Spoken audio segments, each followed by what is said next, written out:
فما لكم في المنافقين فئتين والله أركسهم بما كسبوا أتريدون أن تهدوا من أضل الله ومن يضلل الله فلن تجد له سبيلا ودوا لو تكفرون كما كفروا فتكونون سواء فلا تتخذوا منهم أولياء حتى يهاجروا في سبيل الله فإن تولوا فخذوهم واقتلوهم حيث وجدتموهم ولا تتخذوا منهم وليا ولا نصيرا إلا الذين يصلون إلى قوم بينكم وبينهم ميثاق أو அஸ்ஸலாமு அலைக்கும் வரஹ்மத்துல்லாஹி. அன்பிற்குரிய பெரியோர்களே, தாய்மார்களே, சகோதர சகோதரிகளே, இந்த நிகழ்ச்சியிலே தௌஹீதே எங்கள் தாரக மந்திரம், தௌஹீத் கொள்கை, ஏகத்துவ கொள்கை ஒன்று மட்டும்தான் தமிழ்நாடு தௌஹீத் ஜமாத்தின் உயிர் மூச்சு கொள்கை. ஒரு மனிதனை கொடும் நரகிலிருந்து மறுமையில் காப்பாற்றக்கூடிய கொள்கை. இந்த சத்திய கொள்கைக்காகத்தான் தமிழ்நாடு தௌஹீத் ஜமாத் அரும்பாடுபட்டு கொண்டிருக்கின்றது. இந்த கொள்கையின் முக்கியத்துவத்தையும், இந்த சத்திய கொள்கை இல்லாவிட்டால் நம்முடைய மறுமை நிலை என்னவாகும் என்பதை தெளிவுபடுத்துவதும் தான் இந்த தலைப்பின் முக்கியமான ஒரு நோக்கமாகும். அன்பிற்குரிய சகோதரர்களே, நாமெல்லாம் மறுமை வாழ்க்கையை நம்பிய சமுதாயமாக இருக்கின்றோம். நம்முடைய வாழ்க்கை இந்த உலகத்தோடு முடிந்துவிடப் போவதில்லை. இந்த உலக வாழ்க்கைக்கு பிறகு மறுமையுடைய வாழ்க்கை இருக்கிறது. அந்த மறுமையில் கிடைக்கின்ற வெற்றிதான் உண்மையான ஒரு வெற்றி. அந்த மறுமையிலே நாம் தோல்வி அடைந்து விட்டோம் என்று சொன்னால் அதைவிட ஒரு பேரிழப்பு, அதைவிட ஒரு நஷ்டம் வேறு எதுவும் கிடையாது. ஏனென்று சொன்னால் அந்த மறுமை நாள் எப்படிப்பட்டது? சூரத்துல் லுக்மான் என்கின்ற அத்தியாயத்திலே அல்லாஹ் கூறுகின்றான், யா அய்யுஹன் நாஸ் இத்தகு ரப்பக்கும் வக்ஷவ் யௌமா. மனிதர்களே, உங்களை படைத்து பரிபாலிக்கின்ற இறைவனை நீங்கள் அஞ்சிக் கொள்ளுங்கள். இன்னும் அந்த மறுமை நாளையும் நீங்கள் பயந்து கொள்ளுங்கள். அந்த மறுமை நாள் எப்படிப்பட்ட நாள்? லா யஜ்ஸி வாலிதுன் அவ் வலதிஹி வலா மௌலூதுன் ஹுவ ஜாஸின் அவ் வாலிதிஹி ஷையா. அந்த மறுமை நாள் எப்படிப்பட்ட நாள் தெரியுமா? அன்றைய தினம் எந்த ஒரு பிள்ளையும் தன்னுடைய தகப்பனுக்கு எந்த ஒரு உதவியும் செய்ய முடியாது. எந்த ஒரு தகப்பனும் தன்னுடைய பிள்ளைக்கு எந்த ஒரு உதவியும் செய்ய முடியாது. இன்ன வஅதல்லாஹி ஹக்குன். அல்லாஹ்வுடைய இந்த வாக்கு இது உண்மையானது.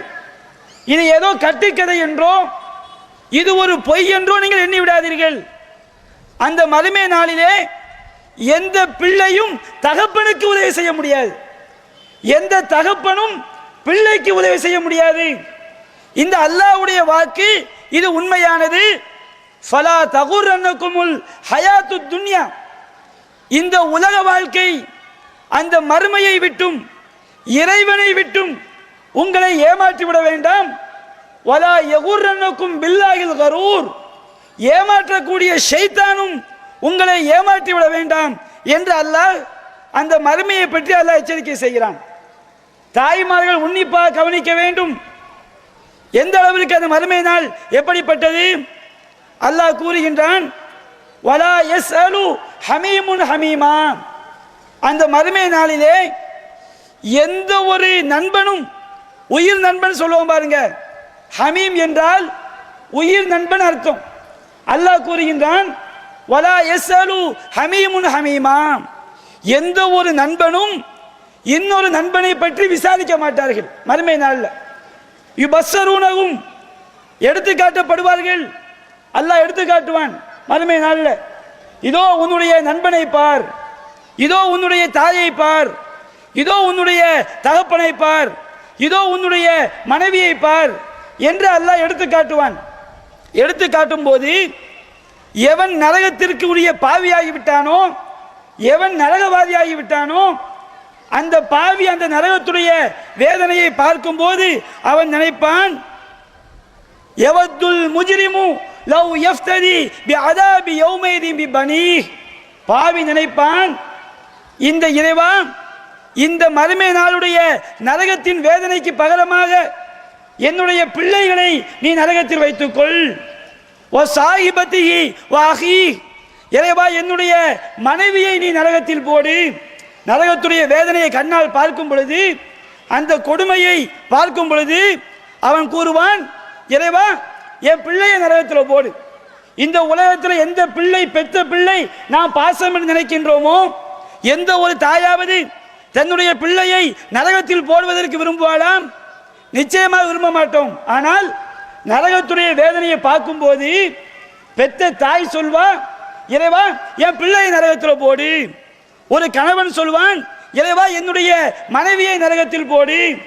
வாஹி என்னுடைய சகோதரனை நரகத்தில் போடு. ஃபசீலத்தி இல்லதி தூவி, என்னை அரவணைத்து வாழ்ந்தார்களே அந்த சொந்த பந்தங்களை எல்லாம் நரகத்தில் போடு. இந்த உலகத்தில் சொந்தம் தான் நமக்கு முக்கியம். இந்த உலகத்தில் சொந்தக்காரங்க இருந்து விட்டால், குடும்பத்தினர் இருந்து விட்டால் நமக்கு எந்த கவலையும் கிடையாது. குடும்பத்தினர் துணையாக நிற்பார்கள், சொந்தங்கள் துணையாக நிற்கும் நாம் நினைக்கிறோம். ஆனால் மறுமையில் இந்த சொந்தங்கள் வந்து நிற்குமா? மறுமையில் எந்த சொந்தமும் நிற்காது. பாவி சொல்வான், இறைவா என்னை அரவணைத்து வாழ்ந்த உறவினர்களை எல்லாம் நீ நரகத்தில் போடு. ஓ மன்ஃபில் அர்லி ஜமீஆ, இந்த உலகத்தில் உள்ள அனைவரையும் தூக்கி நரகத்தில் போடு. நரகத்துடைய வேதனையை பார்க்கும்போது, இறைவா நபி உலகத்தில் உள்ள அனைவர் என்று சொன்னால் நபிமார்களை தூக்கி போடு, நல்லவங்களை தூக்கி போடு, கெட்டவங்களை தூக்கி போடு, எல்லாரையும் போடு. சும்மா யுஞ்சி, என்னை மட்டும் காப்பாற்றியா அல்லாஹ் என்று அவன் செய்வான், அல்லாஹ்ட்ட கோரிக்கை வைப்பான். அப்படிப்பட்ட நாள் தான் மறுமை நாள். அந்த மறுமை நாளிலே எந்த சொந்த பந்தமும் நமக்கு உதவிக்கு வராது. அது அல்லாஹ் கூறுகின்றான், யௌம யஃபிருல் மர்உ மின் அஹீ. அந்த நாள் எப்படிப்பட்ட நாள் தெரியுமா? அந்த நாளிலே ஒவ்வொரு மனிதனும் தன்னுடைய சகோதரனை விட்டும் ஓடுவான். வ உம்மிஹி வ அபீஹி வ சாஹிபத்திஹி வ பனீஹி, தன்னுடைய தாயை விட்டும், தன்னுடைய தகப்பனை விட்டும், தன்னுடைய மனைவியை விட்டும், தன்னுடைய பிள்ளைகளை விட்டும் ஓடுவான். லிகுல்லி இம்ரியின் மின்ஹும் யௌமைதின் ஷஅனு யுக்னி. அன்றைய தினம் ஒவ்வொரு மனிதனுக்கும் அவனை ஈடுபடுத்தக்கூடிய காரியம் தான் இருக்கும். வேற யாரு மேலேயும் சிந்தனை வராது, வேற யாரு மேலேயும் பாசம் வராது. யா நஃப்சி யா நஃப்சி, என்னுடைய நிலை என்னவாகுமோ, என்னுடைய நிலை என்னவாகுமோ என்று சொல்லக்கூடிய நிலைதான் அந்த மறுமையில் இருக்கும். எந்த தகப்ப மேலையும் பிள்ளை மேலையும் யார் மேலையும் பாசம் வராது. இன்னும் அல்லாஹ் கூறுகின்றான், மறுமை நாளில் நரகத்திற்கு உள்ளாக்கப்பட்ட அந்த பாவி நரகத்துடைய வேதனையை பார்க்கும் பொழுது எப்படி அவனுக்கு தெரியும்? நம்முடைய செயல்களின் ஏடு எல்லாம் நம்முடைய கையில் தரப்படும். யாருக்கு வலது கையில் தரப்படுகிறதோ அவங்க சொர்க்கவாசி, யாருக்கு இடது கையில் தரப்படுகிறதோ அவங்க எல்லாம் நரகவாசி. அப்ப அல்லாஹ் கூறுகின்றான், ஃபஅம்மாமன் ஊத்திய கிதாபஹு பிஷிமாலி, எவனுடைய செயல்களின் ஏடு அவனுடைய இடக்கரத்தில் கொடுக்கப்படுகிறதோ அவன் கூறுவான், யா லைத்தனி லம் ஊத்த கிதாபியா, எனக்கு ஏற்பட்ட நாசமே, எனக்கு இந்த ஏடு கொடுக்கப்பட்டிருக்க கூடாதே. இடது கரத்தில் கொடுக்கப்படும் பொழுது வாங்கும் போதே தெரிஞ்சிடும், நாம நரகத்துக்கு தான் போக போறோம், நம்ம கதை முடிந்து விட்டது, நாம தப்பிக்க முடியாது. அவன் அங்கே கதறுவான், யா லைத்தனி லம் ஊத்த கிதாபியா, எனக்கு ஏற்பட்ட நாசமே, எனக்கு இந்த ஏடு கொடுக்கப்படாமல் இருந்திருக்க வேண்டுமே. வலம் அதிரி மாஹிசாபியா, கேள்வி கணக்கென்றால் மறுமையில் இறைவன் எப்படி கேள்வி கணக்கு கேட்பான் என்று நான் அறியவில்லையே. யா லைத்தகா கானத்தில் காலியா, எனக்கு ஏற்பட்ட நாசமே, நம்ம எல்லாம் மௌத்தான பிறகு அடக்கம் செய்து விட்டால் மண்ணோடு மண்ணா மக்கி போறோம். அப்ப அவன் சொல்வான், நான் மண்ணோடு மண்ணாக மக்கி போயிருந்தேனே, அப்படியே இருந்திருக்க வேண்டுமே, அல்லாஹ் என்னை உயிர் கொடுத்து எழுப்பக்கூடாதே. அவன் சொல்வான், ஹலக அன்னி மா அகுனா அன்னி மாலியா, என்னுடைய செல்வம் என்னை காப்பாற்றவில்லையே. அந்த மறுமை நாளில் செல்வம் காப்பாற்றாது.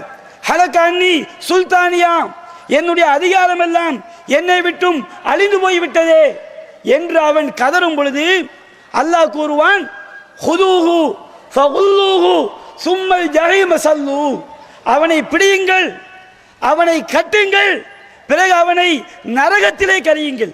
எப்படிப்பட்ட நரகம்? சும்மஃபி சில்சிலத்தின் தர்வுஹா சபூன திரான் ஃபஸ்லுகு, பிறகு அவனை 70 முழ சங்கிலியால் கட்டி அவனை நரகத்திலே கரியுங்கள். அல்லாஹ்க்கு நரகவாதியை பார்க்கும் பொழுது, பாவிகளை பார்க்கும் பொழுது இறைவனுக்கு எந்த விதமான இரக்கமும் ஏற்படாது. அது அல்லாஹ் கூறுகின்றான்.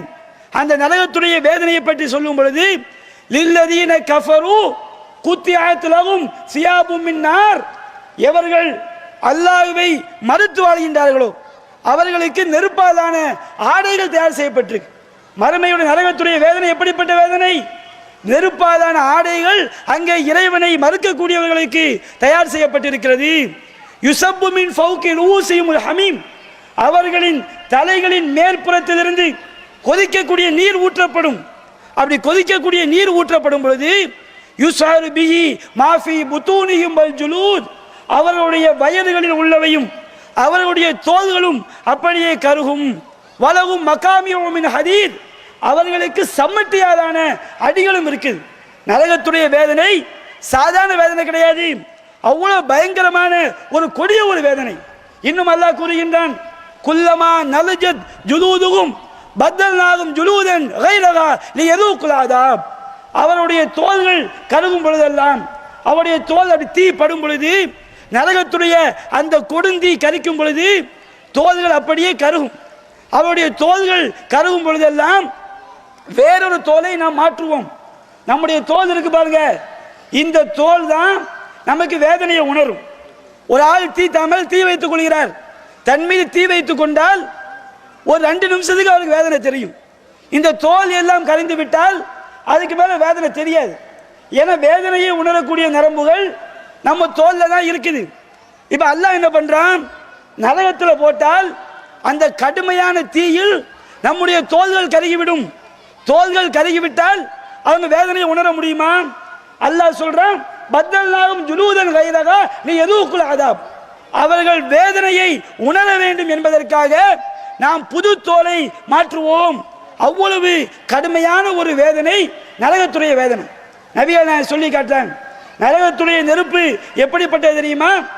உங்களுடைய உலகத்து நெருப்பை விட 69 மடங்கு மிகையூட்டப்பட்டதுதான் நரகத்துடைய நெருப்பு. நாம உலக வாழ்க்கையில் பார்த்தோம். கும்பகோணத்தில் அந்த பள்ளிக்கூடத்தில் சில வருடங்களுக்கு முன்பாக சிறுமிகள் எல்லாம் அந்த நெருப்பில் மாட்டிக்கொள்ளும் போது வாத்தியார் எல்லாம் வெளியே ஓடி வந்துட்டான். மாணவர்கள் மட்டும் சின்ன சிறிய குழந்தைகள் அந்த கும்பகோண பள்ளிக்கூட தீ விபத்தில் அப்படியே நெருப்புல அப்படி அவர்கள் எரிந்து சாம்பதானார்கள். அவ்வளவு பயங்கரமான ஒரு கொடுமையை நாம பார்த்தோம். நம்முடைய கண்கள் எல்லாம் கண்ணீர் வடித்தது. இந்த உலகத்தில் நம்முடைய உடலில் தீக்காயம் பட்டுன்னு வச்சுக்கிடுங்க, எந்த ட்ரெஸ்ஸும் அந்த காயத்துக்கு மருந்தா இருக்காது. பட்டாடையை கொண்டு போய் வச்சாலும் சரி, எந்த மென்மையான ஆடையை கொண்டு போய் வச்சாலும் அந்த வேதனையை தணிக்க முடியாது. அவ்வளவு பயங்கர. அதான் தீக்காயம் பட்டா அந்த தீக்காயத்துக்கு எதை கொண்டு வருவாங்க? வாழை இலையை கொண்டு வந்து வைப்பாங்க. அப்படியே அந்த பாடியை கொண்டு வந்து வாழை இலையில போடுவாங்க. ஏன்னா வாழை இலை தான் கொஞ்சம் ஒரு ஆறுதலா தரும்.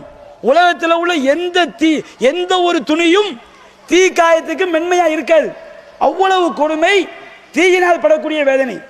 அப்ப இந்த உலகத்தில் நாம் ஒரு வேதனையை பார்க்கும் பொழுது, நாம அடுப்புல வெண்ணி வச்சிருக்கிறோம். ஒரு வெண்ணி நன்றாக கொதிக்கும் போது நம் மீது கொட்டிவிட்டால், நம்முடைய குழந்தையின் மீது கொட்டிவிட்டால் நம்ம உள்ள என்ன பதறுது? அந்த சூட்டை தாங்க முடியுதா? அந்த வேதனையை நம்மால் பொறுத்து கொள்ள முடிகிறதா? ஆனால் இதை விட 70 மடங்கு அதிகம் எது?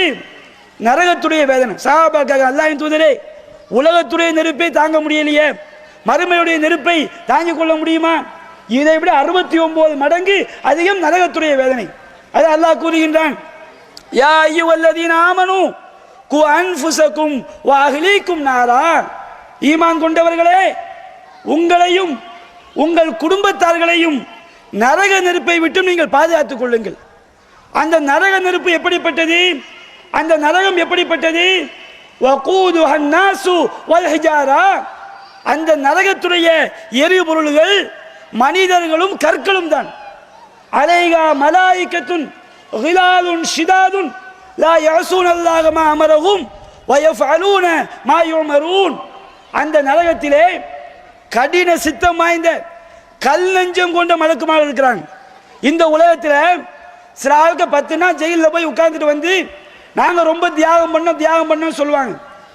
இந்த ஊர் ஜெயில் இருக்கு பாருங்க, நம்ம உலகத்து ஜெயிலு. இந்த உலகத்து ஜெயில் வந்து வெளியே மட்டும்தான் வர முடியாது, உள்ள எல்லா ஐட்டம் வரும். 10 நாள் ஜெயிலில் இருந்தோம். 10 நாள் ஜெயிலில் இருந்தால் எல்லா பழமும் உள்ளக்கு வரும். கஞ்சா அடிக்கிறவனுக்கு கஞ்சா வரும், பீடி பிடிக்கிறவனுக்கு பீடி வரும், பிரியாணி தேவையா பிரியாணி வரும். இந்த உலகத்தில் உள்ள ஜெயில் வார்டனுக்கு ஒரு 10 ரூபா 50 ரூபா கொடுத்தா போதும், எல்லாத்தையும் உள்ள அனுமதிச்சிருவார். நரகத்துடைய வார்டன் அப்படிப்பட்டவங்களா? மலக்குமார்களை லஞ்சம் கொடுக்க முடியுமா? சொர்க்கத்துக்குள்ள ஏதாவது நாம நினைச்ச பொருள்கள் வருமா? நரகத்துடைய காவலாளிகள் மலக்குமார்கள். அவங்க எப்படிப்பட்டவங்க? மலாயிகத்துன் கலீலுன் ஷிதாதுன். அவர்கள் கடின சித்தம் வாய்ந்த கல் நெஞ்சம் கொண்ட மலக்குமார்கள். லா யஸூன அல்லாஹ மா அமரஹும். அல்லாஹ் அவர்களுக்கு சொன்னதில் மாறு செய்யவே மாட்டார்கள். வ யஃஅலூன மா யுமரூன். அவர்களுக்கு கட்டளையிடப்பட்டதை மட்டும்தான் செய்வார்கள். எந்த உதவியும் மறுமையில் கிடைக்காது. யாரும் நம்மளை காப்பாற்ற மாட்டாங்க. அப்ப மறுமையில் நம்மை எது காப்பாற்றும்? மறுமையில் நம்மை காப்பாற்றக்கூடியது இந்த ஏகத்துவ கொள்கை தான், இந்த தௌஹீத் கொள்கை தான். மறுமையில் நம்மை நிரந்தர நரகத்தில் கொண்டு போய் தள்ளக்கூடியதும் இந்த தௌஹீதுக்கு எதிரான கொள்கை தான். எதுக்கு தௌஹீத் ஜமாத் பதறுது? எதுக்கு தௌஹீத் ஜமாத் துடிக்குது? நாம இறைவனுக்கு இணை கற்பித்த நிலையில் மரணித்து விட்டோம் என்று சொன்னால் நாம செல்லக்கூடிய இடம் நிரந்தரமான நரகம். மற்ற மற்ற பாவங்கள் இருக்கு. ஒரு ஆள் புறம் பேசுறாரு, ஒருவர் பொய் பேசுகின்றார். இந்த புறம் பொய்க்கெல்லாம் தண்டனை இருக்குது, கடுமையான குற்றம். அல்லாஹ் எத்தனை வருஷம் நரகத்தில் போடுவான்னு தெரியாது. என்றைக்காவது ஒரு நாள் நாம தண்டனை அனுபவிச்ச பிறகு அல்லாஹ் சொர்க்கத்தை கொண்டு வந்துடுவான். ஆனால் ஏகத்துவம் வச்சுக்கிடுங்க, தௌஹீத் இல்லை என்று சொன்னால், இறைவனுக்கு இணை கற்பித்த நிலையில் நாம் மரணித்து விட்டோம் என்று சொன்னால் நாம் செல்லக்கூடிய இடம் நிரந்தரமான ஒரு நரகம். அல்லாஹ் கூறுகின்றான், வமை யுஷ்ரிக் பில்லாஹி ஃபகத் ஹர்ரமல்லாஹு அலைஹில் ஜன்னா. யார் அல்லாஹ்விற்கு இணை கற்பிக்கின்றானோ அவருக்கு இறைவன் சொர்க்கத்தை ஹராமாக்கி விட்டான். வமௌவாகுமுன் நார். அவர்கள் ஒதுங்குமிடம் நரகம்தான். வமாலில் லாலிமீன மின் அன்சார். அந்த அநியாயக்காரர்களுக்கு எந்த உதவியாளரும் கிடையாது. அல்லாஹ்க்கு நாம இணை வைத்து விட்டோம் என்று சொன்னால், இறைவனுக்கு நிகராக இணை வைத்தல் என்றால் என்ன? இறைவனுடைய ஒரே ஒரு பண்பை இறைவன் அல்லாதவர்களுக்கு நாம் கொடுத்து விட்டோம் என்று சொன்னால் நம்முடைய உலக வாழ்க்கை அனைத்தும் பாழாகிவிடும். நம்ம சமுதாயத்தில் பார்க்கணும், இறைவனுக்கு இணை கற்பிக்கக்கூடிய காரியங்கள், தௌஹீதை குழி தோண்டி புதைக்கக்கூடிய காரியங்கள், எத்தனை காரியங்கள் நம்முடைய இஸ்லாமிய சமுதாயத்திலே புறையோடி போய் கிடைக்கின்றது. எனதருமை தாய்மார்களே, எனதருமை பெரியோர்களே, நன்றா செஞ்சு பாருங்க. நாம இந்த உலகத்தை விட்டு போயிட்டு வச்சுக்கிடுங்க, திரும்ப இந்த உலகத்துக்கு நாம வரவே வரவே வரவே முடியாது. அல்லாஹ் சொல்லி காட்டுகின்றான். அந்த மறுமை நாள் எப்படிப்பட்டது? இத்தபர்ரா அல்லதீன துபிஉ மினல்லதீன தபஉ. தலைவர்கள் எல்லாம் தொண்டர்களை விட்டு ஓடுவார்கள். இந்த உலகத்தில் ஷிர்க் வைக்கிறானா இல்லையா? தேர்தல் வந்தாச்சு. தேர்தல் வந்தா முசல்மானே கட் அவுட் வைக்கிறான். நாளைய பாரதமே, இன்றைய இந்தியாவே, நேற்றைய வசந்தமே, எல்லா போலும் அம்மாவுக்கே, எல்லா போலும் ஐயாவுக்கே. சாதாரண மனிதர்களை எல்லாம், தன்னை கூட காத்துக்கொள்ள முடியாதவர்களை எல்லாம், நோயில் தவிக்கக்கூடியவர்களை எல்லாம் அவர்களுக்கு இறைவனுடைய அந்தஸ்து. அவர் தான் நாளை இந்தியாவும், அவர் தான் நாளைய இந்தியாவை பாதுகாக்க போறாராம். அவர் இல்லாட்டா இந்தியா இருக்காதான். இவங்க தான் வசந்த காலமா, இவங்க தான் எதிர்காலமா. அப்ப எதற்காக இவர்கள் இந்த மாதிரி ஒரு முஸ்லிமாக இருந்து கொண்டும் அரசியல் தலைவர்களை இறைவனுக்கு நிகராக ஆக்குகின்றார்களே? இந்த முஸ்லிம்களுக்கு நாம் சொல்கிறோம், இந்த இஸ்லாமியர்களுக்கு நாம் சொல்கிறோம், மறுமை வாழ்க்கை நாம் செஞ்சு பார்த்தோமா? இறைவன் இந்த பாவத்தை மன்னிப்பானா? மறுமை நாள் எப்படிப்பட்ட நாள்? இத்தபர்ர அல்லதீன துபிஉ மினல்லதீன தபஉ, தலைவர்கள் எல்லாம் தொண்டர்களை விட்டும் போடுவார்கள். வராவுல் அதாப், வேதனையை கண் முன்னால் பார்ப்பார்கள். வதகத்தஅத் பிஹிமுல் அஸ்பாப், அவர்கள் தப்பிக்கக்கூடிய எல்லா வழிகளும் அங்கே துண்டிக்கப்பட்டு விடும். துண்டிக்கப்பட்டவுடன் தான் அல்லாஹ்ட்ட போய் கோரிக்கை வைப்பாங்க, இறைவா லவ் அன்னலனா கர்ரத்தன் ஃபனதபர்ரவு மின்ஹும் கமா தபர்ரவு மின்னா, இறைவா எங்களுக்கு மீண்டும் ஒரு வாய்ப்பை கொடு, நாங்கள் மீண்டும் உலகத்திற்கு சென்று அவர்கள் இந்த மறுமை நாளிலே எங்களை விட்டும் விரண்டோடினார்களே, அதுபோன்று நாங்கள் மீண்டும் உலகத்திற்கு சென்று அவர்களை விட்டும் விரண்டோடுவோம் என்று என்ன செய்வாங்க? அல்லாஹ்ட்ட கோரிக்கை வைப்பாங்க. அன்பிற்குரிய தாய்மார்களே, பெரியோர்களே, மீண்டும் இந்த உலகத்திற்கு வர முடியுமா? இரண்டாவது ஜென்மம் மூன்றாவது ஜென்மம் ஒன்று இருக்குதா? இந்த உலக வாழ்க்கை முடிந்து விட்டது என்றால் முடிஞ்சதுதான். திரும்ப இந்த உலகத்துக்கு நாம் ஒருபோதும் வரவே முடியாது. இறைவன் தரக்கூடிய வாய்ப்பு, இறைவன் தரக்கூடிய சான்ஸ் ஒரே ஒரு சான்ஸ் தான். அந்த வாய்ப்பை நாம் பாழாக்கி விட்டோம் என்று சொன்னால், அல்லாஹ்விற்கு இணை கற்பித்த நிலையில் நாம் மரணித்து விட்டோம் என்று சொன்னால், நம்முடைய மறுமை வாழ்க்கை நிரந்தரமான நாசம். கதாலிக்க யுரீஹுமுல்லாஹு அமாலஹும் ஹஸராத்தின் அலைஹிம், அவர்கள் செய்த எல்லா செயல்களையும் அல்லாஹ் அவர்களுக்கு நஷ்டமாக காட்டுவான். வமாஹும் பிஹாரிஜீன மினன்னார், அவர்கள் ஒருபோதும் நரகத்திலிருந்து வெளியேற முடியாது. அவ்வளவு கடுமையான ஒரு பாவம், இறைவனுக்கு இணை கற்பிக்கக்கூடிய பாவம், இறைவனுக்கு நிகராக இறைவன் அல்லாதவர்களை கொண்டு வரக்கூடிய ஒரு பாவம். இணை கற்பித்தல் என்றால் என்ன? நாம எல்லோரும் சில ஆட்கள் கேட்கிறாங்க, நாங்க என்ன ரெண்டு அல்லாஹ்னா சொன்னோம், நாங்க என்ன சிலையை போயா வணங்கணும்? இவங்க நினைக்கிறாங்க, நம்ம சமுதாயம் நினைக்குது ரெண்டு அல்லாஹ்னு சொன்னாதான் நாம ஷிர்க்குன்னு நினைக்கிறோம், சிலையை போய் வணங்கினாதான் நாம அல்லாஹ்க்கு இணை வைத்தல் நினைக்கிறோம். ரெண்டு அல்லாஹ்னு சொல்வது மட்டும் ஷிர்க் அல்ல, இறைவனுக்குரிய ஒரே ஒரு பண்பை இறைவன் அல்லாதவர்கள் கொடுத்து விட்டாலும் நம்முடைய மறுமை வாழ்க்கை நாசமாகிவிடும். எந்த அளவிற்கு? மக்கா காஃபிர்கள் இருக்காங்க பாருங்க, மக்கா காஃபிர்கள் சிலைகளை போய் வணங்கினாங்க. இன்னைக்கு மசூத் வைக்காத உருஸ் நடக்குது, அந்த அவுலியா நமக்கு எல்லாம் தருவார் நினைக்கிறாங்களே. இன்னைக்கு மசூத் வைக்க மேலே கட்சி உருஸ், மேலே கட்சி கந்தூரி, அங்க ஒரு கூட்டம் போய் தர்காவுக்கு முன்னாடி நிக்குது, தாய்மார்கள் போய் நிக்கிறாங்க. இவங்க என்ன நினைக்கிறாங்க? இந்த தர்காவில் அடங்கி இருக்கிற ஆளு நம்ம கேட்கற தந்துருவாரு, நம்ம குழந்தை பாக்கியை தந்துருவாரு, நம்ம கஷ்டத்தை போக்கிடுவாரு. அவங்க போக்க முடியுமா முடியாதா என்பது ரெண்டாவது பட்சம். நாம இந்த மாதிரி நம்புறோமா இல்லையா? இந்த மாதிரி மக்கா காஃபிர் நம்பல. மக்கா காஃபிர் எப்படி நம்புனா? அவன் சிலையை போய் வணங்கினான். சிலை எதுக்காண்டி வணங்கினான் தெரியுமா? அந்த சிலை குழந்தை பாக்கியம் தரும் என்பதற்காக வணங்கவில்லை, அந்த சிலை கஷ்டத்தை போக்கும் என்பதற்காக வணங்கவில்லை. அல்லாஹ் கூறுகின்றான், வயஅபுதூன மின் தூனில்லாஹி மா லா யதுர்ருஹும் வலா யன்ஃபஉஹும், அல்லாஹ்வை விட்டுவிட்டு அவர்களுக்கு எந்த பயனும் எந்த தீங்கும் செய்ய முடியாதவற்றை வணங்குகிறார்கள். எதற்காண்டி வணங்கினார்கள்? வயகூலூன ஹாஉலாஇ ஷுஃபாஉனா இந்தல்லாஹ், அவர்கள் சொன்னார்கள், நாங்கள் இந்த சிலை எதுக்கு வணங்குறோம் தெரியுமா? இந்த சிலைகள் எல்லாம் நாளை எங்களுக்காக அல்லாஹ்விடம் பரிந்துரை செய்வார்கள். இல்லை என்ன அர்த்தம்? அந்த சிலை அவன் கடவுள் சொன்னானா, இறைவனுடைய சக்தியை கொடுத்தானா, குட்டி தெய்வம்னு சொன்னான், அல்லாஹ்க்கு நேரம் ஆக்கல. அவன் வச்ச ஒரே நம்பிக்கை இந்த சிலைகள், இந்த சிலை உருவத்திலே உள்ள நல்லடியார்கள். இன்னைக்கு நம்ம சமாதியில் உள்ள நல்லடியார் நினைக்கிறோம் பாருங்க, அதே மாதிரி சிலை வடிவத்தில் உள்ள நல்லடியார்கள் அல்லாட்ட எங்களை பத்தி சொல்லுவாங்க. இதுக்கு என்ன அர்த்தம்? இப்ப கருணாநிதிட்ட போய் என்னை பற்றி சொல்லணும்னு சொன்னா கருணாநிதிக்கு என்ன தெரியுமா? இந்த ஊர்ல உள்ள திமுக செயலாளரை பிடிக்கணும், அது ஒரு மந்திரியை பிடிக்கணும், டிபிஎம் மைதீன் கானை பிடிச்சி, ஐயா உங்க தலைவரை போய் பார்க்கணும், எனக்கு ஒரு டைம் வாங்கி கொடுங்க. அவர் போய் சொல்லுவார், இவர் கடைநல்லூர்காரரு, இவர் அப்படி இப்படிப்பட்ட ஆளு, இவருக்கு நீ டைம் கொடுங்கன்னு சொல்லுவான்னு வச்சுக்கிடுங்க. கருணாநிதியை போய் பார்க்கணும்னு சொன்னா அவர்கிட்ட போய் பரிந்துரை ஒரு ஆள் செய்யணும். ஏன் பரிந்துரை செய்யணும்? கருணாநிதிக்கு என்னை பற்றி தெரியாது, அது அப்போ அவருக்கு என்னை பற்றி எடுத்து சொன்னால்தான் அவருக்கு என்னை பற்றி தெரியும். இப்போ அல்லாஹ்ட்ட போய் பரிந்துரை செய்வதற்கு கடவுள்கள் வேண்டும் என்று சொன்னால் என்ன அர்த்தம்? அல்லாஹ்க்கு மக்களை பற்றி தெரியாது. மக்கா காஃபிர்கள் எந்த பண்பை மறுத்தாங்க? நம்மளை பற்றி அல்லாஹ்க்கு தெரியாது. அல்லாஹ் சொல்றான், வல்லாஹு அலீமும் பிதாத்தி சுதூர், உள்ளத்தில் உள்ளதையெல்லாம் அல்லாஹ் அறியக்கூடியவன்.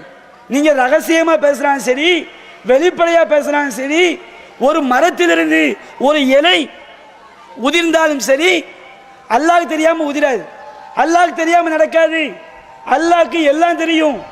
மக்கா காஃபிர் சொன்னா அல்லாஹ்க்கு ஒண்ணுமே தெரியாது, அல்லாஹ்க்கு ஒண்ணுமே தெரியாது வார்த்தையில் அவன் சொல்லல. அவன் என்ன சொன்னான்? இந்த சிலை வடிவத்தில் உள்ள நல்லடியார்கள் எங்களுக்காண்டி அல்லாஹ்ட்ட போய் பேசுவாங்க. அப்ப என்ன அர்த்தம்?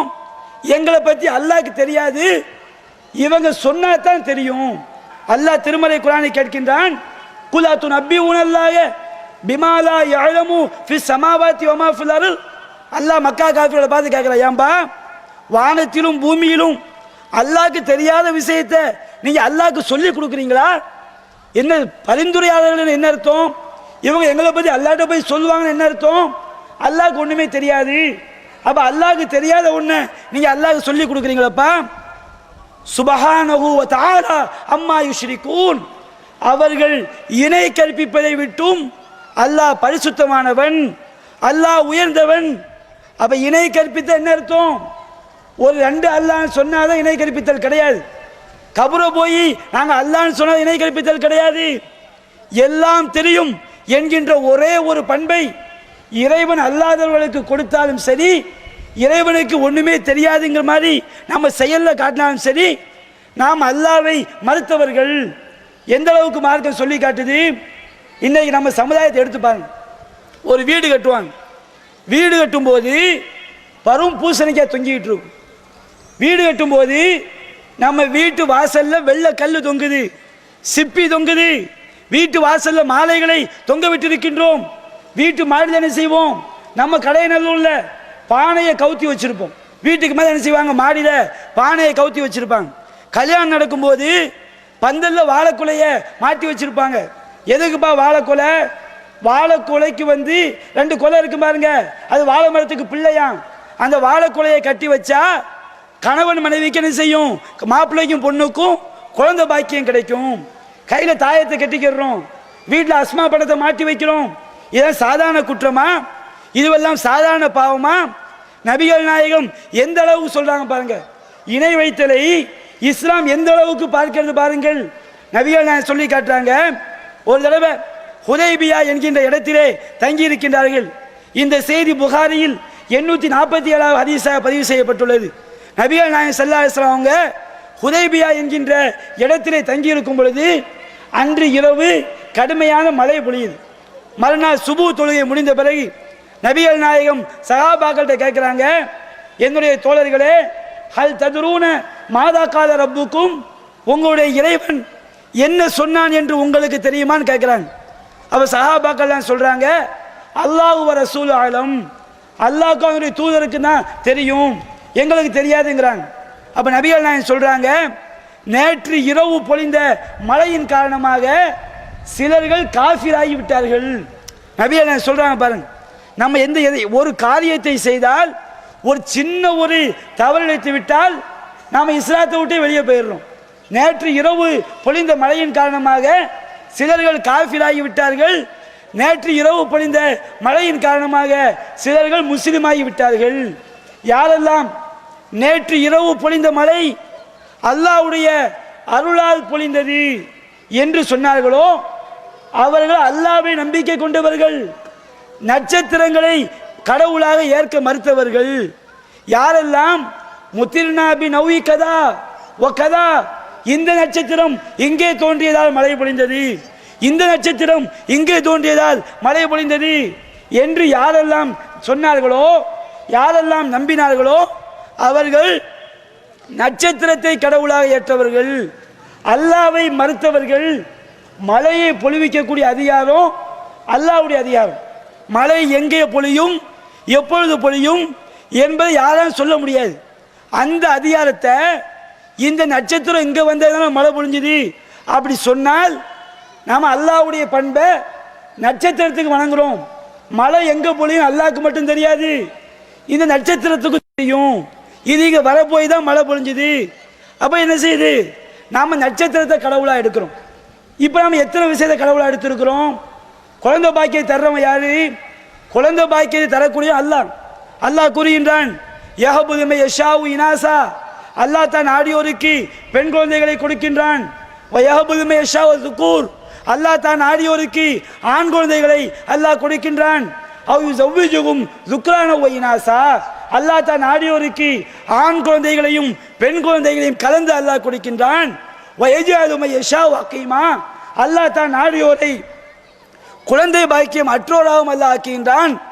குழந்தை பாக்கியம் யாருடைய கையில் இருக்குது? அல்லாஹ்வுடைய கையில் இருக்கு.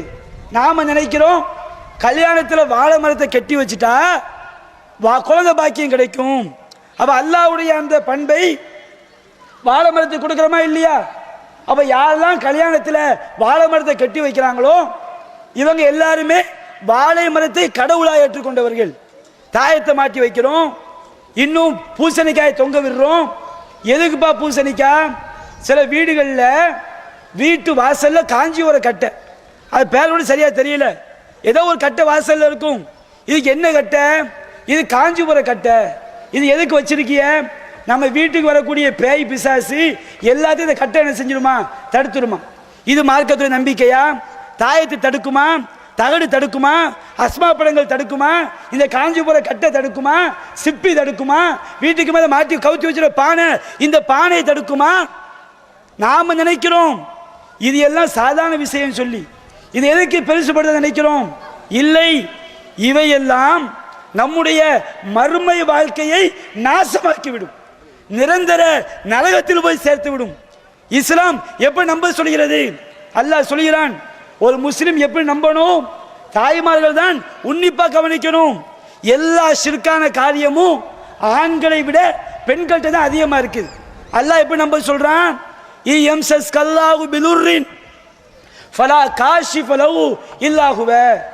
அல்லாஹ் உங்களுக்கு ஒரு கஷ்டத்தை நாடிவிட்டால் அந்த கஷ்டத்தை அல்லாஹ்வை தவிர எவரும் நீக்க முடியாது. அல்லாஹ் சொல்றான், எப்ப உனக்கு ஒரு கஷ்டம் வந்துச்சா தாயத்தை தடுக்குமா? பூசணிக்காய் தடுக்குமா? சிப்பி தடுக்குமா? தடுகாவது அடங்கியிருக்கிற அவர் தடுக்க முடியுமா? எவனும் தடுக்க முடியாது, யாரும் தடுக்க முடியாது. அல்லாஹ் ஒரு கஷ்டத்தை நாடிவிட்டால் அதை தடுக்கக்கூடியவன் அல்லாஹ்வை தவிர எவனும் கிடையாது, யாரும் கிடையாது. இன்னும் அல்லாஹ் கூறுகின்றான், அல்லாஹ் ஒரு நன்மையை நாடிவிட்டால் அல்லாஹ்வுடைய அந்த அருளை திருப்பி விடக்கூடியவன் யாரும் கிடையாது, தடுக்கிறது இல்லை. ஒரு பயங்கரமான கல் மேலே விழுந்து வச்சுக்கிடுங்க, அந்த கல்லை பிடிச்சா தடுக்கிறது. அந்த கல் விழும்போது அந்த பாதையை திருப்பி விடலாம். பிடிக்கிறதை விட ஒரு 1000 கிலோ பாறை மேல இருந்து விழுது, அதை பிடிக்க முடியுமா? பிடிக்க முடியாது. அதை விட எது ஈஸி? அந்த பாறை விழும்போது அது வரக்கூடிய பாதையை திருப்பி விடுறோம் பாருங்க, இந்த பாதையை திருப்பி விடுவது ஈஸி. அல்லாஹ் சொல்றான், அல்லாஹ் உங்களுக்கு நல்ல நாடிவிட்டால் நல்ல தடுக்க வேண்டாம், திருப்பி விடக்கூடியவங்க எவனும் கிடையாதுப்பா. கிரிக்கெட்ல அங்கிருந்து என்ன செய்வாரு? பவுலர் பந்தை வீசுவார், பேட்ஸ்மேன் அப்படி திருப்பி விடுவார், அப்படி ஈஸியாக என்ன செய்யும்? அது ஃபோர்ல போய் சேர்ந்துடும்.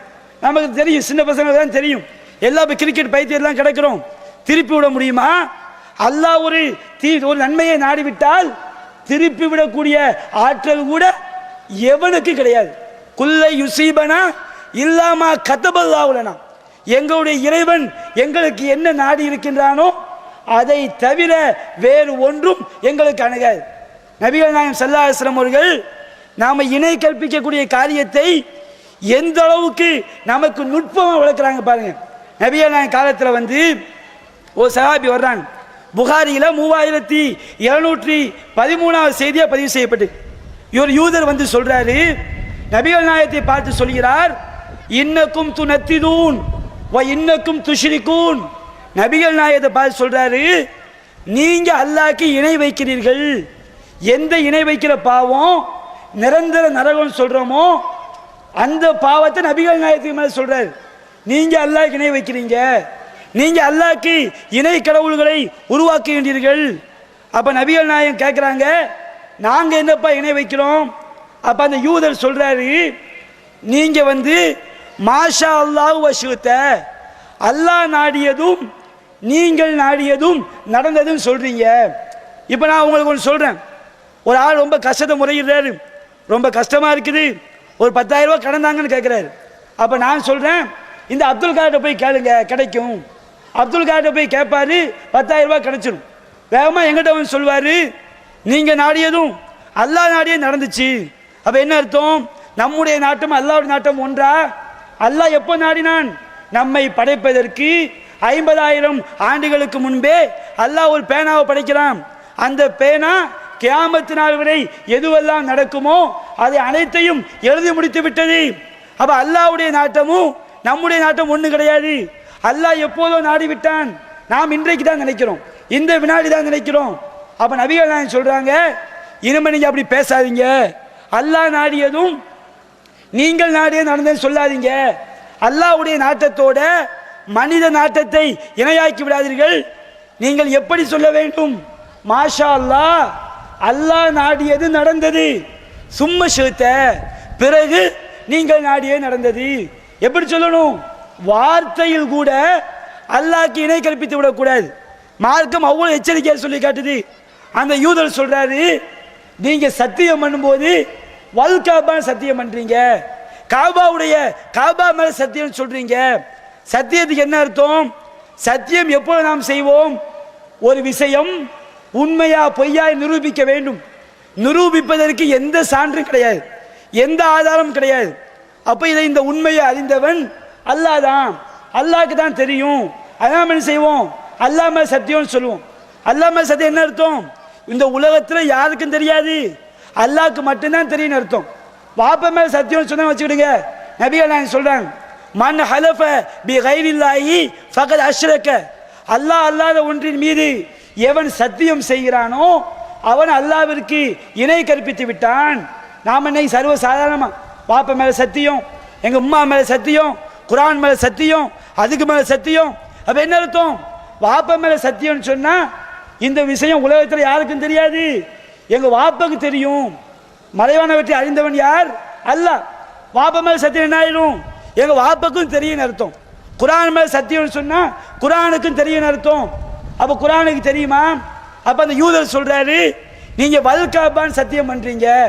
அப்ப நபிகள் நாயகம் சொல்றாங்க, காபாவின் மீது சத்தியமான்னு யாரும் சொல்லாதீங்க, வ ரப்பில் காபா, காபாவுடைய இறைவன் மீது சத்தியமான சொல்லுங்க. அல்லாஹ்வுடைய ஒரே ஒரு பண்பை இறைவன் அல்லாதவர்களுக்கு நாம் கொடுத்து விட்டால் நம்முடைய உலக வாழ்க்கை நாசமாகிவிடும். அதே நம்பிக்கையில் நாம் மரணித்து விட்டால் நம்முடைய மறுமை வாழ்க்கை நிரந்தர நரகத்துக்குள்ளாகிவிடும். எந்த அளவுக்கு இஸ்லாம் சொல்லுது பாருங்க. நபிகள் நாயகம் சொல்லி காட்டுறாங்க. அபூ தாவூதுல 4255வது செய்தியாக பதிவு செய்யப்பட்டிருக்கிறது. ஒரு ஊர்ல நல்ல வணக்கசாலி ஒரு ஆள் இருக்கிறார், ஒரு பெரும்பாவி ஒரு ஆள் இருக்கிறார். இந்த வணக்கசாலி அந்த பெரும்பாவியை பார்க்கும் போதெல்லாம் நீ தப்பு செய்யாத, நீ தப்பு செய்யாதன்னு சொல்லிக்கிட்டே இருக்கார். அவர் தப்பு செஞ்சுக்கிட்டே இருக்கிறார். ஒரு நாள் இந்த ஆலிம் என்ன செய்யறாரு, அந்த பாவிட்ட போய், ஏன்டா படுவாய் பேர இப்படி சொல்லல, ஏமா இந்த மாதிரி பாவம் பண்ணிக்கிட்டே இருக்கிறிய அப்படின்னு சொல்லும்போது அவர் சொல்றாரு, ஹல்லினி வ ரப்பி, எப்ப என்னையும் எனக்கும் அல்லாஹ்க்கு உள்ளது, அபு ஈஸ்தா அலைய, நீ என் மேல சாட்டப்பட்டிருக்கிறாயா, என்ன நீ கேள்வினை கேட்க போறியா, எனக்கும் அல்லாஹ்க்கு உள்ளது, நீ ஏன் சொல்லிக்கிட்டே இருக்கிற அப்படிங்கிறார். ஒன்னு இந்த ஆலிம் சொல்லிடுறாரு, லை யக்ஃபிரல்லாஹு லக்க, ஒன்னு அல்லாஹ் மன்னிக்கவே மாட்டாங்கிறார். வலா யுத்கிலல்லாஹு ஜன்னா, அல்லாஹ் உனக்கு சொர்க்கத்தை தரவே மாட்டாங்கிறார். மன்னிக்கிறது யாருடைய அதிகாரம்? அல்லாஹ்வுடைய அதிகாரம். சொர்க்கத்தை கொடுப்ப யாருடைய அதிகாரம்? அல்லாஹ்வுடைய அதிகாரம். இவர் அந்த அதிகாரத்தை தான் கையில் எடுக்கிறார். தான் கையில் எடுத்து இவர் அல்லாஹ் மாதிரி சொல்றாரு, அல்லாஹ் உன்னை மன்னிக்க மாட்டான், அல்லாஹ் உனக்கு சொர்க்கத்தை தர மாட்டான். அல்லாஹ் என்ன பண்றான்? இந்த ஆலிமுடைய உயிரையும் அல்லாஹ் கைப்பற்றுறான், அந்த பாவியுடைய உயிரையும் அல்லாஹ் கைப்பற்றுறான். இந்த ஆலிமுக்கு அல்லாஹ் கேட்கிறான், ஏன்பா என்னுடைய கையில் உள்ளதற்கு நீ ஆற்றல் பெற்றவனா, என்னுடைய அதிகாரத்தில் உள்ளதற்கு நீ உரிமையாளனா, நீ போடா நரகத்துக்கு. அந்த ஆலிம் நரகத்துக்கு போறாரு. இந்த பாவியை அல்லாஹ் மன்னிச்சு சொர்க்கத்துக்கு அனுப்புறான். அப்ப அல்லாஹ்வுடைய ஒரே ஒரு தன்மையில் நாம் கை வைத்து விட்டால் நம்முடைய மறுமை வாழ்க்கை நாசமாகிவிடும். இன்னல்லாக லா யக்ஃபிரு அய்யுஷ்ரக பிஹி, அல்லாஹ் அவனுக்கு இணை கற்பிக்கப்படுவதை மன்னிக்கவே மாட்டான். அல்லாஹ் மன்னிக்க மாட்டான். வமை யுஷ்ரிக் பில்லாஹி ஃபகத் ஹர்ரமல்லாஹு அலைஹில் ஜன்னா, யார் அல்லாஹ்விற்கு இணை கற்பித்து விட்டார்களோ அவர்களுக்கு அல்லாஹ் சொர்க்கத்தை ஹராமாக்கி விட்டான். வமஹ்வாஹு முன்னார், அவர்கள் ஒதுங்குமிடம் நரகம்தான். வமாலில் லாலிமீன மின் அன்சார், அந்த அநியாயக்காரர்களுக்கு எந்த உதவியாளரும் இல்லை அல்லாஹ் சொல்லி காட்டுறான். இதை நம்ம பயப்படுறோம். குர்ஆனை படிச்சு பார்க்கறாக அல்லாஹ்க்கு இணை கற்பிக்கின்ற ஒரே ஒரு வார்த்தையை சொல்லிவிட்டால் நம்முடைய மறுமை வாழ்க்கை பாழாகி விடுமே. நம்ம அந்த மாதிரி பாழாகி விடக்கூடாது. நிரந்தர நரகத்திற்கு உள்ளாகி விடக்கூடாது. மறுமை நாளில் அல்லாஹ் ஒரு பாவியை கொண்டு வருவான். ஒரு பாவியை கொண்டு வந்து அல்லாஹ் கேட்பான், அல்லாஹ்க்கு இணை வைத்த பாவி, ஏப்பா இந்த உலகம் முழுவதையும் உனக்கு நான் தங்கமாக்கி தர்றேன், நீ என்னப்பா செய்வ? அந்த பாவி சொல்வான், இறைவா இந்த உலகத்தில் உள்ள மொத்த தங்கத்தையும் உன்னிடம் தந்துவிட்டு நான் நரகத்தை விட்டு தப்பிப்பேன் அல்லாஹ், நரகத்தை விட்டு வெளியே வரணும் அல்லாஹ். அப்ப அல்லாஹ் சொல்லுவான், அட பைத்தியக்காரா, உங்கள்கிட்ட இதைத்தான் நான் கேட்டேனா? உலக நிலை தங்கத்தை கேட்டனப்பா. நான் என்ன சொன்னேன்? எனக்கு இணை கற்பிக்காதே என்றுதான் சொன்னேன். இல்ல ஷிர்க், நீ அந்த இணை வைக்கிற பாவத்தானப்பா செஞ்சுட்டு வந்து நிற்கிற, உன்னை நான் எப்படி மன்னிக்க முடியும்? உனக்கு நிரந்தர நரகம்தான் என்று அல்லாஹ் சொல்வான். இந்த தௌஹீத் கொள்கை காப்பாற்றும். அல்லாஹ்க்கு இணை வைக்காமல் இருக்கின்றோமே, இந்த கொள்கை காப்பாற்றும். மறுமை நாளில் ஒரு பாவி வருவான், பெரும் பாவி, மாபாவி.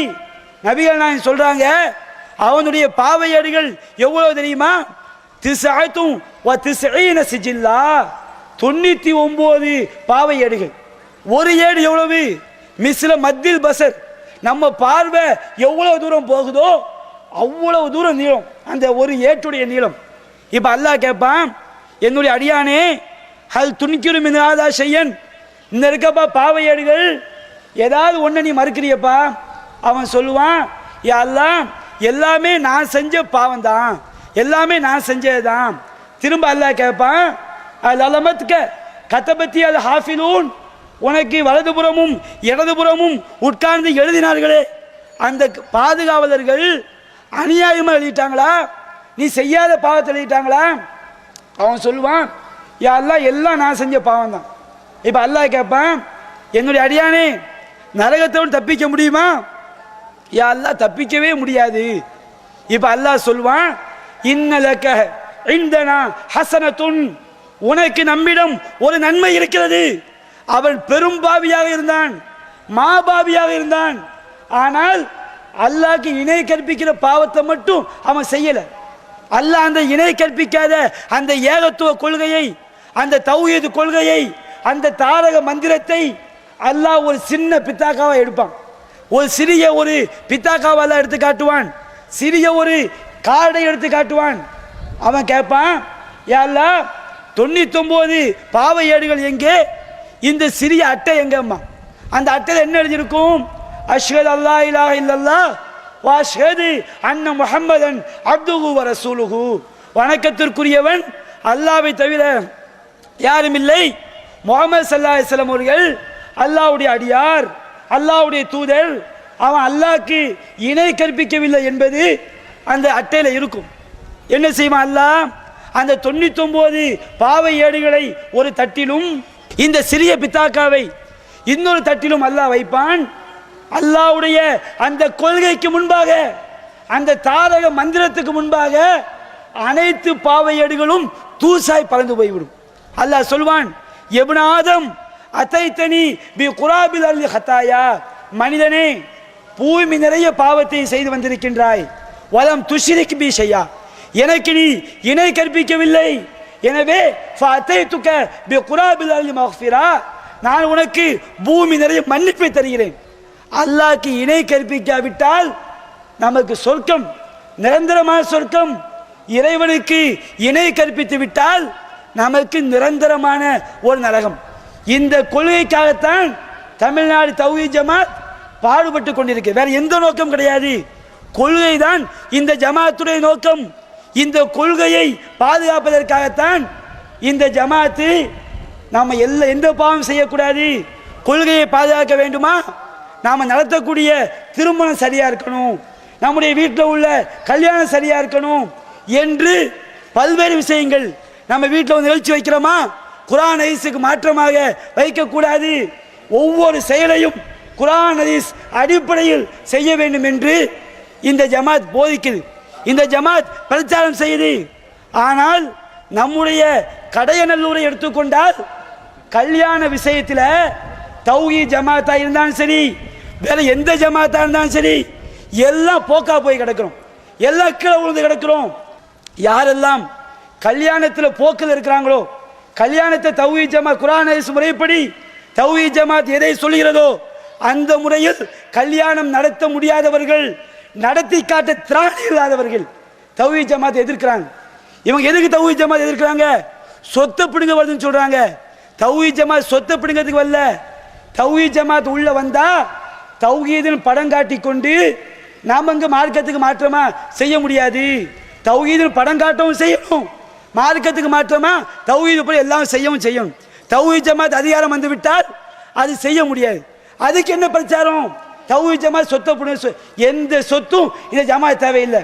இன்றைக்கு சொல்கிறோம், நாம் அனைவரும் நம்முடைய ஊரில் கல்யாணத்தை நாம இதுவரைக்கும் செஞ்ச தவறை ஒத்துக்கொண்டு இனிமேல் மார்க்கத்துக்கு மாற்றமாக நடக்க மாட்டோம் என்று உறுதிமொழி எடுப்போம்.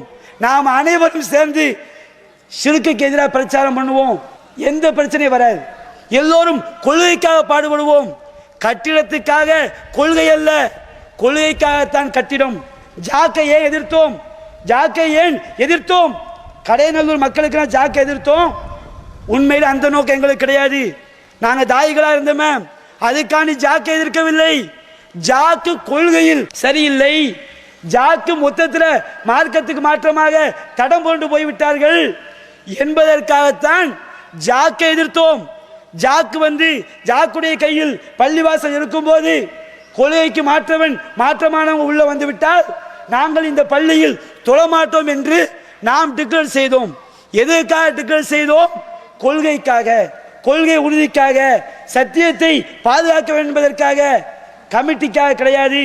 இன்றைக்கு எல்லாரும் பள்ளியாசல்ல போய் தொழ போகும்போது எல்லாரும் கமிட்டிக்கு தான் ஆதரவு, தௌஹீத் ஜமாத் யாரும் இல்லை என்கின்ற ஒரு படம் காட்டப்படுகிறது. தௌஹீத் ஜமாத்திற்கு கொள்கைவாதிகள் இந்த கடையநல்லூரில் இருக்கின்றார்கள். அந்த கொள்கைவாதிகள் 2 பேராக இருந்தாலும் 4 பேராக இருந்தாலும் சத்தியத்தை நிலைநிறுத்தி காட்டுவோம் என்பதற்காகத்தான் இந்த தமிழ்நாடு தௌஹீத் ஜமாத் சில முடிவுகளை நாம் மக்களுக்கு அறிவிக்கின்றோம். கட்டடம் முக்கியம் கிடையாது. யார் எதிர்த்தாலும் எவர்கள் போனாலும் சரி, சத்தியத்துக்கு எதிராக இந்த ஜமாத் குரல் கொடுக்கும். சீரோவிலிருந்து ஆரம்பிப்போம். ஜாக்குடைய கையில் பள்ளிவாசல் இருக்கும்போது ஜும்மாவில் நான் பேசினேன், இந்த பள்ளிவாசல் இல்லை என்றால் நடு ரோட்டில் நின்று கொள்கையை சொல்வோம் என்று.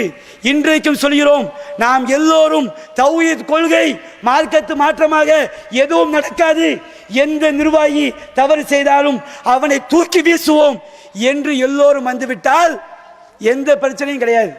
எல்லோரும் ஒன்றாகிவிட முடியும். என்றைக்கு கொள்கையற்றவர்களையும் நாங்கள் நிர்வாகிகள் ஆக்குவோம், நாங்கள் கமிட்டி, எங்கள் யாரையும் தலையிட முடியாது என்று கமிட்டி பெயரை சொல்லிக்கொண்டு கொள்கைக்கு மாற்றமாக சென்றால் தமிழ்நாடு தௌஹீத் ஜமாத் தனித்து நின்று கொள்கைக்காக பாடுபடும். தௌஹீதே எங்கள் தாரக மந்திரம். இதில் எந்த காம்ப்ரமைஸும் கிடையாது. கடந்த காலத்தில் நடந்த சில தவறுகளுக்கு மன்னிப்பை கேட்டுக்கொண்டு இன்ஷா அல்லாஹ் வரக்கூடிய காலகட்டத்தில் இறைவனுக்கு இஹ்லாஸோடு மன தூய்மையான முறையிலே கொள்கைக்காக மட்டும் பாடுபடக்கூடிய ஜமாத்தாக இந்த ஜமாத் இருக்கும் என்பதை தெரிவித்துக் கொண்டு என்னுடைய உரையை நான் நிறைவு செய்கின்றேன். வாஹிரு தஅவானா அல்ஹம்துலில்லாஹி ரப்பில் ஆலமீன். அஸ்ஸலாமு அலைக்கும். அல்லாஹ்